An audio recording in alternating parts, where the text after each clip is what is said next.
में आग के गुब्बारे उठते हुए दिखाई पड़े। मौके पर तारानगर पुलिस पहुंच चुकी है। तस्वीर आपके सामने। ट्रक में टायर भरा हुआ था, इसलिए आग और तेजी से पकड़ता हुआ नजर आया। बताते चले एक होटल के सामने ये ट्रक खड़ा हुआ था। गनीमत ये रही कि कोई और भीषण हादसा नहीं हुआ, सिर्फ ट्रक टायर से जो भरा हुआ था वही जला। शॉर्ट सर्किट नहीं, ऊपर हाई टेंशन लाइन तार की जा रही थी, जिसकी चपेट में आने से ये आग लगी है। आग की लपटें और धुएं का गुब्बार आपको तस्वीरों में नजर आ रहा है।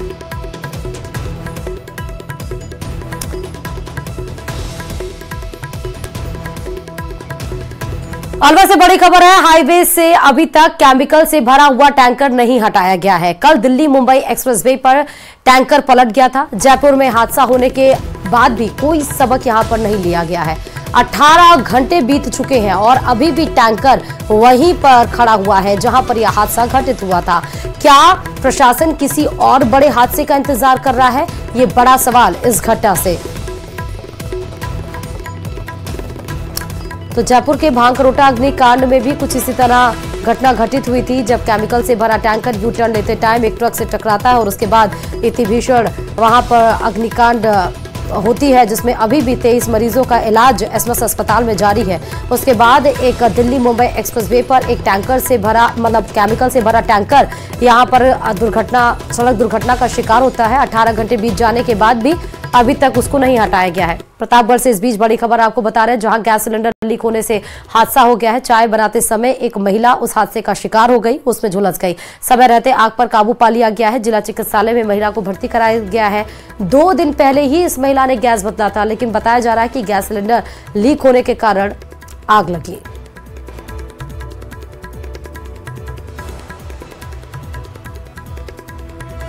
कैसे लगी? लीकेज था क्या? लीकेज था। लीकेज थी, उसका वाइसर लीकेज था, तो उसकी वजह से एकदम आग पकड़ गई। अच्छा। हाँ। क्या परसों मैंने सिलेंडर रखवाया, उन्होंने भैया से बोला भी था कि आप भैया चेक करके देना, और उन्होंने चेक भी किया। पता नहीं कैसे क्या हुआ, जो उससे लीकेज होने की वजह से उसमें आग लग गई। कौन सी टैंकी थी? इंडियन की टैंकी थी। सुबह क्या कर रहे थे आप? सुबह चाय बनाने के लिए ऑन किया था मैंने। परिवार कहाँ पर था? परिवार पास में ही सो रहे थे, सब सो रहे थे आप? जी हाँ। और चलिए, जयपुर के बगरू में डिग्गी मालपुरा रोड पर सीतारामपुर टोल प्लाजा के पास में भारी संख्या में किसान इकट्ठा हुए हैं और भारतीय किसान संघ के बैनर तले टोल प्लाजा के पास धरना देकर विरोध प्रदर्शन कर रहे हैं। प्रदर्शन कर किसानों ने टोल प्रबंधन पर जेडीए द्वारा बनाई गई सर्विस रोड को बंद करने का आरोप लगाया है। साथ ही जयपुर विकास प्राधिकरण पर किसानों को रिंग रोड भूमि अवाप्ति के बदले 25% विकसित भूमि के आवंटन पत्र नहीं देने का भी आरोप लगाया गया। ऐसे में प्रदर्शनकारियों ने चेतावनी दी है कि अगर उनकी मांग नहीं मानी गई तो आंदोलन करेंगे। किसानों के लिए छोड़ी थी, लेकिन यहाँ टोल है सीतारामपुरा में, ये टोल वालों की दादागिरी चल रही है। यह मनमर्जी करके टोल के जो दोनों तरफ सर्विस रोड चल रही है उसमें खड्डा खोद देते हैं और किसान आते जाते परेशान होते हैं। कई बार तो दुर्घटनाएं भी घट चुकी है, लेकिन इनको उन दुर्घटनाओं से कोई फर्क नहीं पड़ता।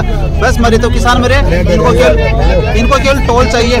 और टोल चाहिए। टोल जो किसान का ट्रैक्टर भी लेके आए उसका भी टोल चाहिए, जबकि केंद्र से ट्रैक्टर तक फ्री है, किसानों की हर चीज फ्री है। किसानों के लिए रोडें छोड़िए।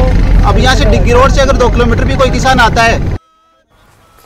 और चलिए, राजधानी जयपुर से बड़ी खबर आपको बता रहे हैं। भांकरोटा अग्निकांड मामले में एक अपडेट ये है कि न्यूज 18 राजस्थान की खबर का बड़ा असर देखने को मिला है। अब अस्पताल के वार्ड में जनप्रतिनिधि उन तमाम मरीजों से मिलने के लिए नहीं जा रहे हैं जिनका अभी इलाज चल रहा है। दरअसल परिजन और डॉक्टर से ही अब मरीजों का हाल जनप्रतिनिधियों के द्वारा जाना जा रहा है। बंद वार्ड में इन्फेक्शन का खतरा बना रहता है, इसीलिए ये खबर प्रमुखता से उठाई गई थी न्यूज 18 के द्वारा। और अब इस खबर का और ये जो मुद्दा उठाया गया था, इसका असर भी देखने को मिला है। अभी हालिया में आपको बता दें, थोड़ी देर पहले ही एसएमएस अस्पताल पहुंची थी वसुंधरा राजे, और डॉक्टर से और उनके तीमारदारों से ही 23 मरीजों का जो ट्रीटमेंट चल रहा है उनके बारे में जाना, और साथ ही जो इस अग्निकांड में जो नहीं रहे अग्निकांड में उनके प्रति संवेदना भी व्यक्त की है। तो वसुंधरा राजे भी एसएमएस अस्पताल से मिलने पहुंची है। देखिए, इस दौरान वसुंधरा राजे ने घायलों से मिली, उनका हालचाल जाना। भांकरोटा अग्निकांड में 23 मरीजों का इलाज किया गया है और जिसमें 3 मरीज अभी वेंटिलेटर पे हैं, जबकि करीब 5 मरीज गंभीर हैं। वहीं 4-5 मरीजों को डिस्चार्ज भी किया जा सकता है, ऐसी भी खबर निकलकर सामने आई है।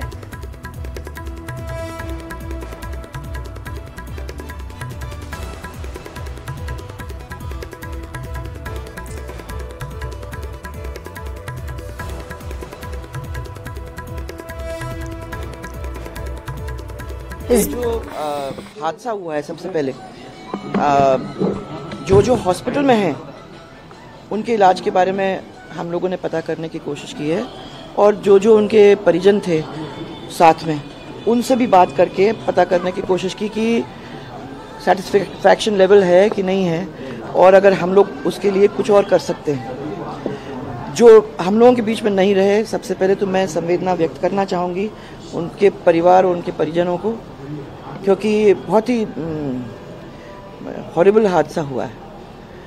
मुझे विश्वास है कि सब लोग केयर करेंगे, क्योंकि मैं तो बहुत देख रही हूँ जो अटेंडेंट हैं जो संभाल रहे हैं, जो डॉक्टर्स हैं जो संभाल रहे हैं, उन लोगों का केयर जो है 24 घंटे, और जो लोग भामाशाह के रूप में मदद करने के लिए सामने आए हैं उनको भी सबको धन्यवाद देना चाहूँगी। और चलिए इस बीच आपको जालौर से बड़ी खबर बताते चले। न्यूज 18 राजस्थान की खबर का असर यहां पर भी देखने को मिला। अतिरिक्त जिला कलेक्टर ने अस्पताल का औचक निरीक्षण किया। ब्लड बैंक, ओपीडी सहित अस्पताल के वार्ड का निरीक्षण किया गया है। अस्पताल की अव्यवस्थाओं को लेकर निरीक्षण किया गया। निरीक्षण के दरमियान कई मामलों में अनियमितताएं पाई गई। अतिरिक्त जिला कलेक्टर ने व्यवस्था सुधारने के सख्त निर्देश दिए हैं। ये भी खबर प्रमुखता से गंभीर मसला जो है उस न्यूज 18 राजस्थान की तरफ से उठाया गया था, और उसके बाद अतिरिक्त जिला कलेक्टर वहां पर पहुंचे और उसके बाद अस्पताल का निरीक्षण किया। निरीक्षण के दरमियान जो भी अनियमितताएं पाई गई हैं उसको सख्त हिदायत देते हुए सुधारने की बात कही गई है। कुछ इंफ्रास्ट्रक्चर को लेके भी कुछ इश्यूज हैं, जिसके लिए मैंने पीएमओ साहब और अधिकारियों को ये बताया है कि अगर फंड्स का कोई इशू है तो इसके प्रखंड बना के आप डीएमएफटी में दे सकते हैं, तो माननीय जिला कलेक्टर महोदय के यहाँ से सैंक्शन हो जाएंगे। तो कम से कम डिस्ट्रिक्ट हॉस्पिटल में जो इंफ्रास्ट्रक्चर से रिलेटेड कोई इशूज़ है तो उनको हम रिजॉल्व कर लेंगे। रही बात डॉक्टर्स की पोस्टिंग्स की हैं, तो 1-2 डॉक्टर्स लंबे समय से लीव पर हैं, जिसके लिए इनको निर्देशित किया गया है कि उनके खिलाफ कार्रवाई प्रस्तावित करने हेतु बाकी सारे डॉक्टर्स टाइमली वो अपनी सेवाएँ दे रहे हैं। बहुत से बड़ी खबर इस बीच आपको बता रहे हैं, युवा बाघ T2309 की मौत हो गई है। बाघिन नूरी का शावक था T2309। वन विभाग की टीम मौके पर पहुंची है। मृतक बाघ का शव नाका राजबाग लाया जा रहा है। दोपहर के बाद बाघ के शव का पोस्टमार्टम होगा और अंतिम संस्कार किया जाएगा। बाघ के मौत के कारणों का फिलहाल अभी पता नहीं चल सका है।